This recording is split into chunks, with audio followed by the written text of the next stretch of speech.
Life can be messy, painful, confusing. In the search for truth, we discover many possible answers. The account of John gives us 7 clear signs that we should believe and follow Jesus.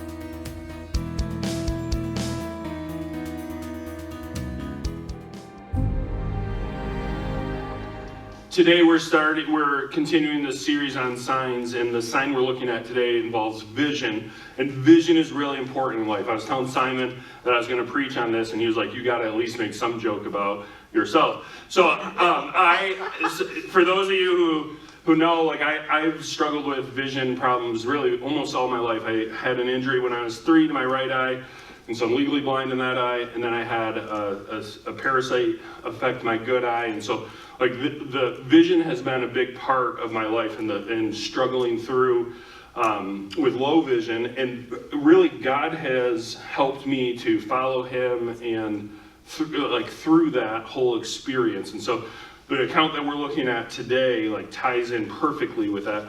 But vision isn't just a physical thing. Like there is more to vision than just being able to physically see. Like vision isn't just sight. Vision has this idea of like understanding and wisdom and knowledge of how the world works, and we're going to see this in the account of the sign today. But before we do that, I want to talk about a football analogy, because I talk about football analogies. So yesterday, I saw a video of my nephew playing rugby, and I shared it to Davis, and he's like, I have no idea what I'm looking at. And I'm like, yeah, me neither, but it's kind of crazy and kind of fun. And I said, I think this is probably what football looks like to a lot of people. Like, it's just like, people are just doing random things.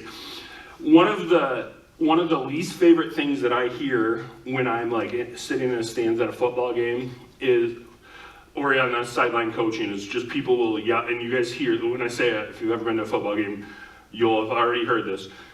The person just shouts out, come on, line, you gotta block someone. And it's like, really? What a concept. Like, the lineman doesn't know that they need to block a person to help the ball get to its goal of a first down or a touchdown. But people shout that all the time. Vision in sports and vision in football is really interesting, because vision is like the understanding of not just like that you got to block someone, but who you're supposed to block. Offenses are actually way more complex than what people realize in football, and like, so oftentimes people think, okay, you just got to block the person in front of you. And when a play breaks down, it's just like, come on, line. But what's unique about football is oftentimes you don't actually block the person right across from you. Like, sometimes you like leave the people who are right in front of you and go block someone who's on the edge, or you leave the person in front of you and go and block a linebacker behind them. And what can happen is if the quarterback and running back make a mistake and they go the wrong way, or the ball goes to a spot it's not supposed to, they get tackled, and then people in the crowd yell, come on, line, you gotta block. And this is part of the lack of vision. Like, a coach or an athlete who's well-trained can see, like, this is how the play is supposed to work. This is how it's going to have success. But without that vision, without that understanding of how the concept works, it's hard to understand, like, why is this play not working? And so today, like, as we look at this sign and we're seeing a man who is born blind, there is this physical component here, but there's more going on in the story. There's something deeper. There's actually a spiritual blindness that Jesus addresses. And in our life, like, this is so important and practical to us individually, to our community, to our nation, to our world, is people are going through difficult times, and so when life isn't working, it can kind of be like that person in the crowd yelling, come on, line, you gotta block. Like, yeah, there's suffering, but why does the suffering exist? And as John's writing this account, his good news account, he's actually trying to say, like, here is how life works. Life is about a God who created us to know him and to love him and to enjoy him and to enjoy this world. But sin came into this world, and it brought a blindness. It brought suffering. It brought sin. It even brought death. And Jesus was sent by God fully man, fully God, to enter into this world and to give people sight. And this is what we see in the account of John. This is what these signs are all about, is there is hope in Jesus. Jesus has the ability to give us hope, to give us life, to give us peace. So John is writing and telling about these signs so that people can have this understanding of that they can believe in Jesus, that they can put their trust in him, that they should decide to follow. And John is saying, Jesus has the power to give sight. Jesus has the power to give vision. We've seen each one. This is the sixth sign now that we've looked of the 7 signs. And what God is saying through this is there is hope for the things the suffering that we face. When we go through difficulty, John is saying, look to Jesus. He is the one who can restore what's broken and messy and painful in this world. He's the one that can give hope. And so we've seen Jesus has the power to transform. The things that are messy and broken in our life, Jesus can transform that. He transformed water into wine, so he can transform brokenness into life. And so each one of these signs is pointing to the fact that Jesus is God, Jesus is the restorer, Jesus is the one in whom we can find hope. So now as we enter into John 9 today, a lot has been happening in Jesus' life and ministry. Jesus is gaining popularity, but he's also gaining opposition. And Jesus has done many miracles. A few weeks ago, we looked at John 5, which gave the account of a lame man, a man who couldn't walk for 38 years, who was able to walk. And John 9 actually parallels quite a bit of John 5. And so we're going to be looking a little bit of that, of different responses that a person can have to Jesus and to his work, to his ministry. And we're going to be asking, what's my response to the fact that Jesus has the power to give sight? But as Jesus is doing all this, as he's working, and there's this opposition, the disciples and the crowds, the religious leaders are starting to have some ideas about who Jesus is and what he's doing. And so this account of a man who's born blind has a reaction. And what we see in Jesus is just this remarkable compassion. We talked about we're a church that wants to live generously. And we see that because that's what Jesus does. When Jesus and his followers come across this person, this man who was born blind, this man who is suffering, you see that this is an opportunity to either debate or an opportunity to show compassion.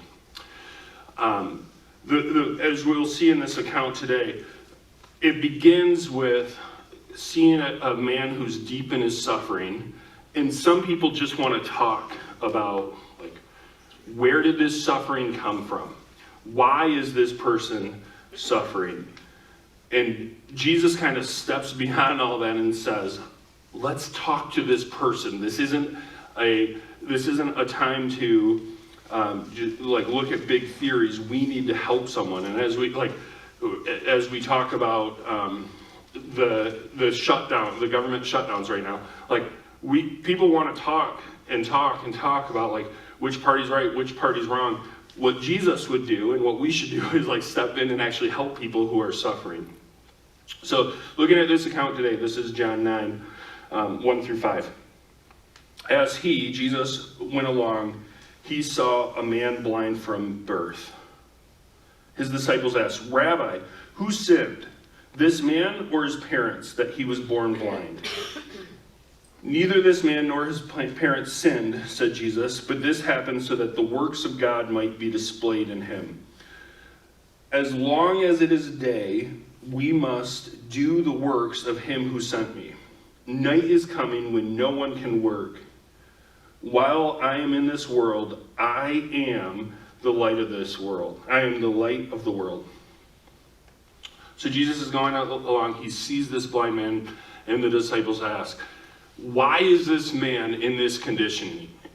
Did he sin or did his parents sin?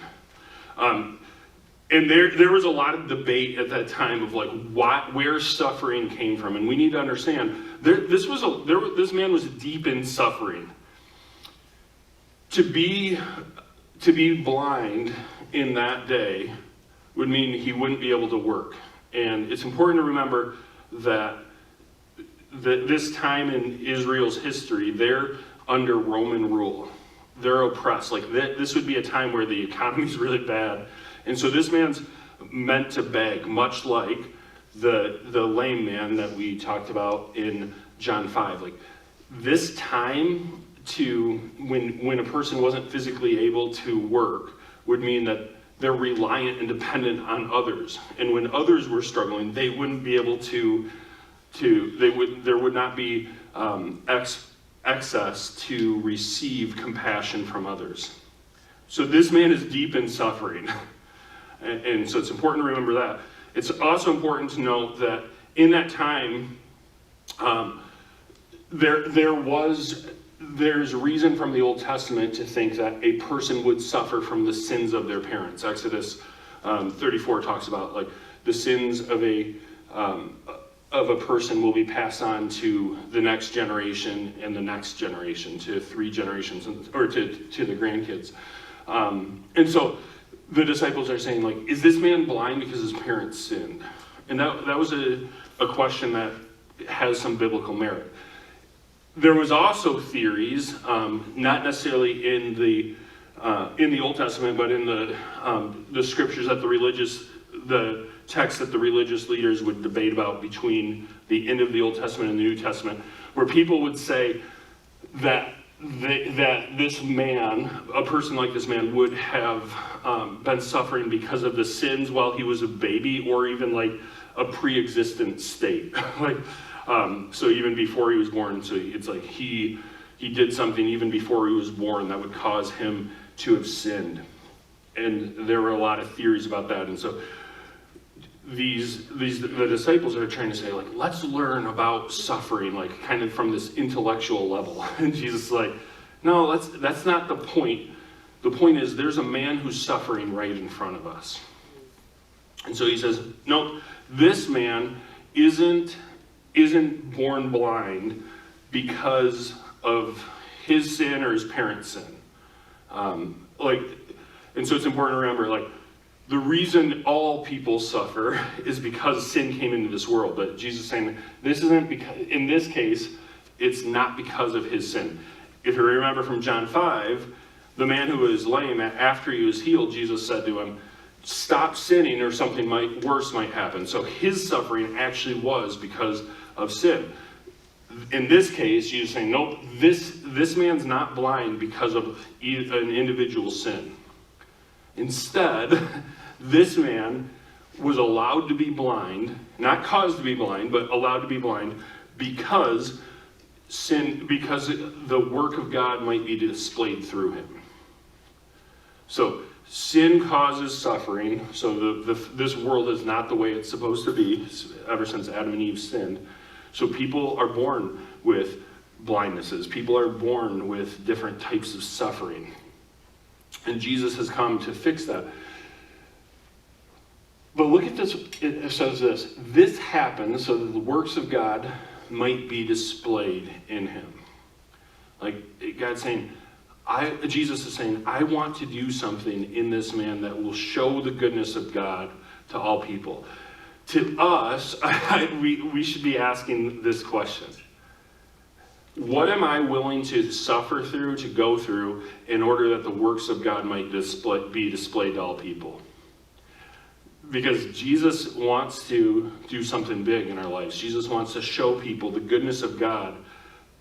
But would you sign up for this if it requires some suffering?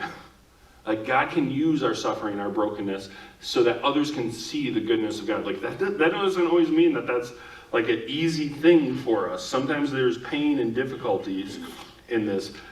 But Jesus is saying, like, this man has gone through suffering, a life of suffering, so that the goodness of God can be shown through him. And then he says, as long as it's day, We must do the works of him who sent me. We must do the Father's work. Night is coming, and then no work can be done.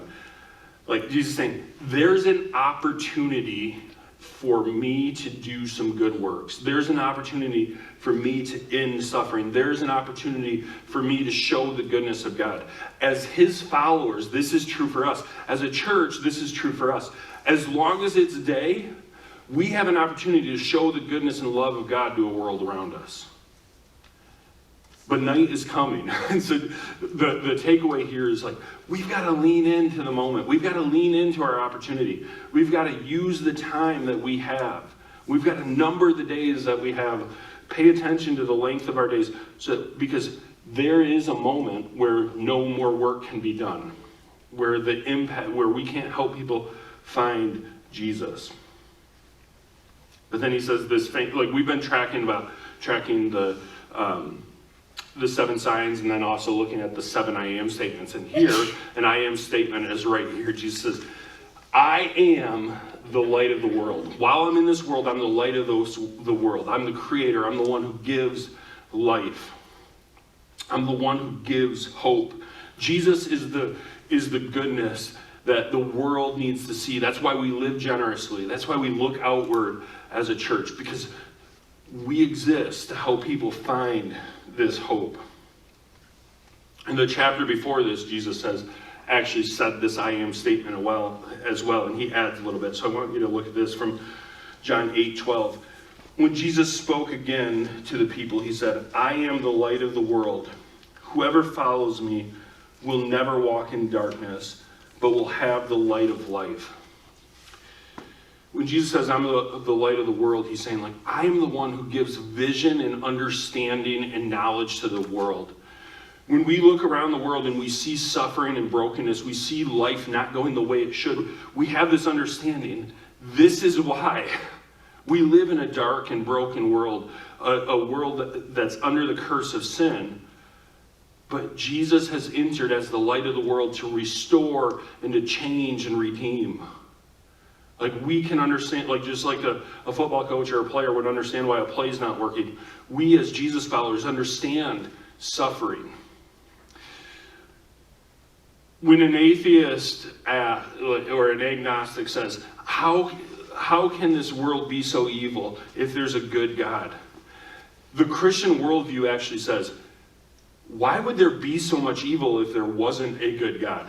Evil doesn't actually make sense without the account of Christianity, of the account from the Bible. The Bible's saying, like, there's this good and gracious God that loves us, but humans have followed the rebellion of Satan. Humans have gone their own way, and that brings brokenness and suffering and death into this world. And Jesus has come as the light to say, I am bringing light to the darkness. And that's what Jesus does with this man, is Jesus chooses to recreate sight. Jesus chooses to recreate sight. As we think about John 1 through 14 starts with the prologue where it says, in the beginning, and then it talks about there was the Word. This is a callback to Genesis, which starts with, in the beginning God created the heavens and the earth. And all of John 1 is like this tie back to Genesis. And what John is doing, he's saying, Jesus came as God. And so what we need to know about Genesis is the account of Genesis 2, of the creation of the first man and woman. And we'll get back to that in a second. But here's how Jesus chooses to heal. And it's pretty crazy. Genesis 9, 6, and 7. After saying this, that I'm the light of the world, he spit on the ground. And like, I found that that's not like a very normal thing to do. Like people kind of frown on that. I remember like I played in a football game on at the Silverdome, and it was like on turf. And like there was a friend of my mom who kept like talking about how I was like spitting on the ground, like it was wrong. I'm like, what? I'm just playing a football game. But so here's Jesus. Like I have a little bit of like, I'm trying to just follow Jesus. Jesus spits on the ground. And then he makes some mud with the saliva, which again, like I know that this was written in the New Testament, like a different culture. Like You might not know this, but that wasn't normal then either, to like make mud spit. But Jesus spits on the ground, makes some mud with his saliva, and then he puts it on the man's eye. Like, Jesus, what are you doing? Go, he told him, wash in the pool of Siloam, which means sent. So the man went and he washed and came home seeing. Again, the parallels here to John 5. The man was at a pool of desperation, a pool where many people were sitting there. And so Jesus like put some mud spit on this man and he says, go and wash at this public pool. Why does Jesus make this muddy clay? Well, in Genesis 2, Jesus made the first man out of dirt, out of dust, out of ground. That's how God created Adam. And then he breathed the life into this mud that he had formed, this dirt that he had formed, and that's how humans came into being. So this is really a callback. Like, that's how God created. This is how Jesus recreates. That's how God gave first sight, but now this man is born blind. There are many other miracles where Jesus gave sight to people, but this one is different because this man was born blind. The text is quite explicit about, like, this man was born blind. That means, like, he didn't have sight. This wasn't just like a restoration. Like, this is brand new sight. And he's recreating it. He's giving this man sight. Even the act of putting mud on this man was physical touch. It's friendly. Like, it's close. It's personal. Like, the disciples are ready to debate, and Jesus touches this man. And then this man goes, he listens to what Jesus does, and he goes to this public pool. An interesting note is, like, this pool wasn't very close. Like, it was like quite a long walk, which is kind of hard to do when you're blind. And that is kind of hard to do too when you have like caked mud spit on your eyes. So like, just like think about this picture here. But the man does this. He goes there, he's washed, and then he sees. This man is given vision. But then there's quite a bit of debate and fallout that happens from this. And there's different responses that we can have to the healing of Jesus. The first one is mistaken identity or disbelief. Verse 8 says, his neighbors and those who had formerly seen him begging asked, isn't this the same man who used to sit and beg? Some claimed that he was. Others said, no, he only looks like him. But he himself said, I am the man, which is kind of different than what people would say in the 90s when they thought they were awesome, but same words. How then were your eyes opened? They asked. He said, the man they called Jesus made some mud and put it on my eyes. He told me to go to Siloam and to wash. So I went and washed, and then I could see. Where is this man? They asked. He said, I don't know. So the neighbors say, is this actually the person, or is it just mistaken identity? Is this a different man? And he's like, nope, I'm that person. But you can tell the neighbors like don't really believe this account. They don't believe in Jesus. They're not really sure what to believe. You can start to see something happening though in this man's response. He says, like, this is Jesus.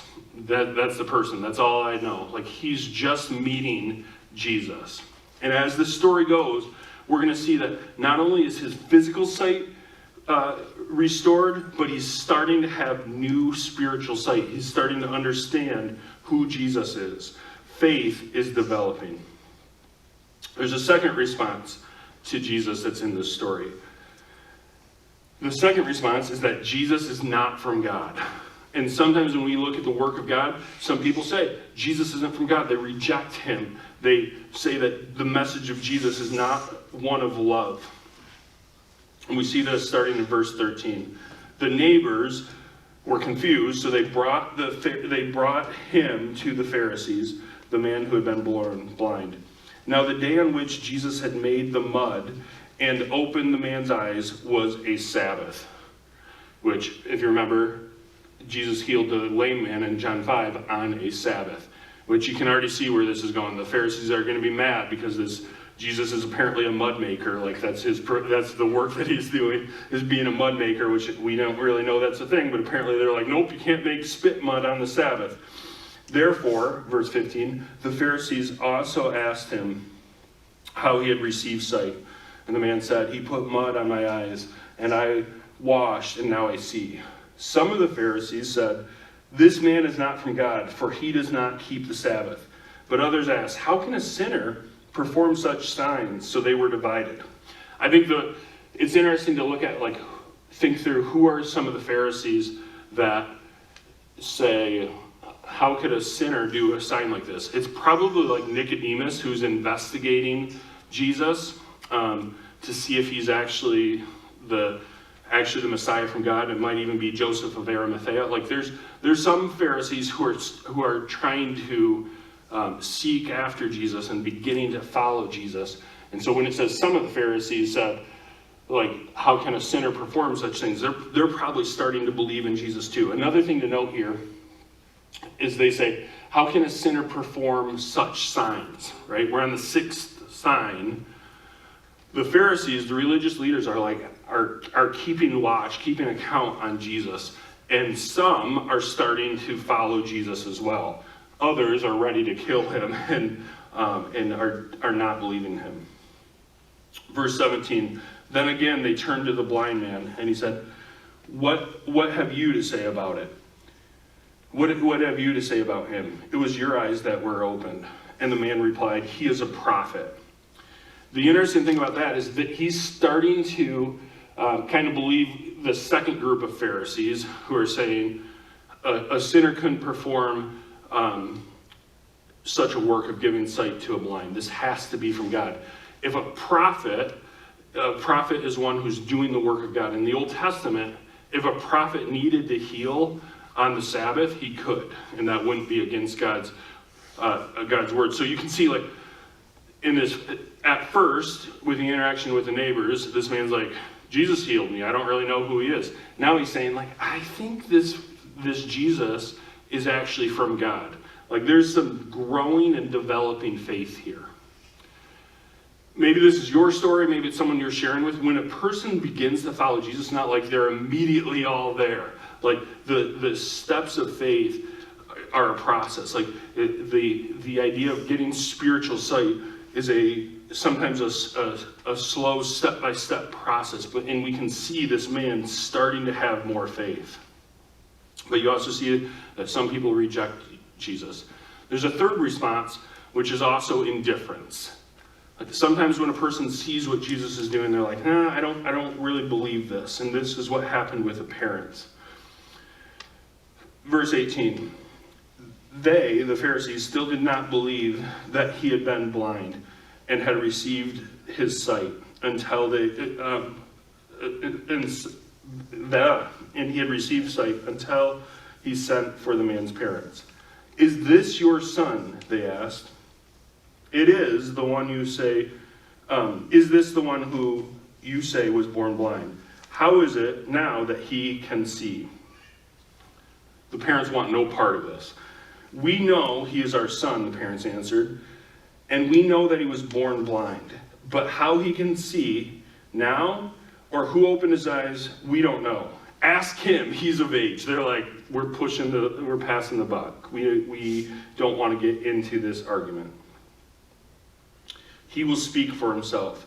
His parents said this because they were afraid of the Jewish leaders who had already declared that anyone who acknowledged that Jesus was the Messiah would be put out of the synagogue. They'd be put out of that gathering. This is why the parents said, he is of age. Ask him. Sometimes that's what people do. Maybe you have a conversation with someone who doesn't know Jesus, and you start telling them about faith, or why you believe and why they should believe, or you invite them to church, and they're like, don't do that. Part of what this is saying to us is we need to lean in. Let's not be like the parents who see the work of God and are indifferent. Let's help people find and follow Jesus. And that's what this man does, is this man's response is having new faith and a lifestyle of worship.